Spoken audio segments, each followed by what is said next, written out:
শিৱসাগৰ যোৰহাটৰ লগতে উজনিৰ বানপীড়িতলৈ বিশ্বনাথৰ বীৰলাচিত সেনা অসমৰ সাহায্য মানুহে মানুহৰ বাবে যদিহে অলপো নাভাবে ভাবিব কোনে কোৱা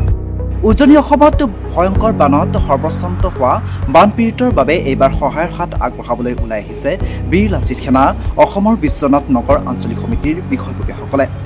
বিশ্বনাথ নগৰৰ মাজমজিয়াতে এইদৰে দেখা গ'ল ৰাইজলৈ আহ্বান জনাই যাতে বানপীড়িতলৈ খাদ্য আৰু জৰুৰী সামগ্ৰী লৈ দেওবাৰে উজনি অভিমুখে ৰাওনা হ'ব বীৰলাচিত সেনা অসমৰ বিশ্বনাথ নগৰ আঞ্চলিক সমিতিৰ এটা দল বীৰলাচিত সেনা অসমৰ আহ্বানৰ প্ৰতি সঁহাৰি জনাই স্বতঃস্ফূৰ্তভাৱে আগবাঢ়ি আহি ৰাইজে নগদ ধনৰ লগতে খাদ্য সামগ্ৰী আগবঢ়াইছে আৰু দেওবাৰে একাধিক বাহনেৰে এই জৰুৰী সামগ্ৰীসমূহ উজনিৰ দিশে ৰাওনা হ'ব বান সাহায্য প্ৰতিনিধি দল আচলতে তেওঁলোক যিদৰে দুৰ্দশাত পৰিছে যি অৱস্থা হৈছে আমাৰ আচলতে এইটো এটা কিঞ্চিত সহায়হে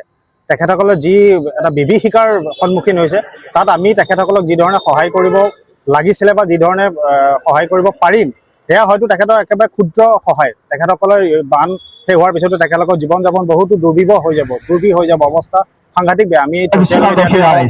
বা আমি আপোনাৰ আমি দেখি আহিছো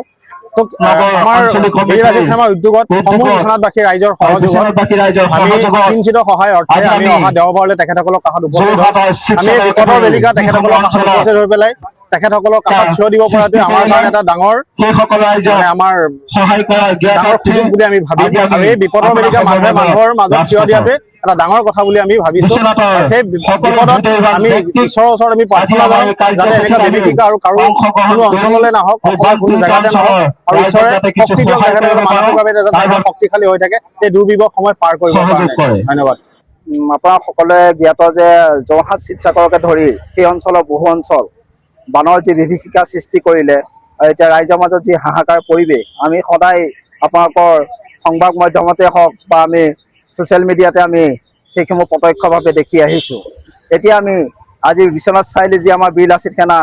নগৰ আঞ্চলিক কমিটি আছিলে সেই নগৰ আঞ্চলিক কমিটি আজি আমি এটা কাৰ্যসূচী হাতত লৈছোঁ যে বিশ্বনাথৰ ৰাজপথত আজি আমি এটা বান সাহায্য কেম্প এটা আমি ইতিমধ্যে আৰম্ভ কৰিছোঁ আৰু বিশ্বনাথৰ সমূহ হৃদয়বান ব্যক্তি আহি আমাক সহযোগিতা আগবঢ়াইছে আৰু এই কেম্পৰ যোগেদি যি আমি সহায় ৰাইজৰ পৰা গ্ৰহণ কৰিম সেইসমূহ বস্তুৱে হওক বা আৰ্থিকভাৱে যি ধন টকা পইচা আমাক সহায়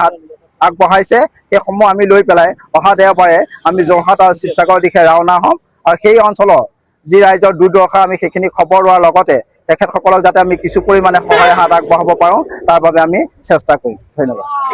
বিশ্বনাথৰ পৰা নিৰঞ্জন দাসৰ ৰিপৰ্ট NV লাইভ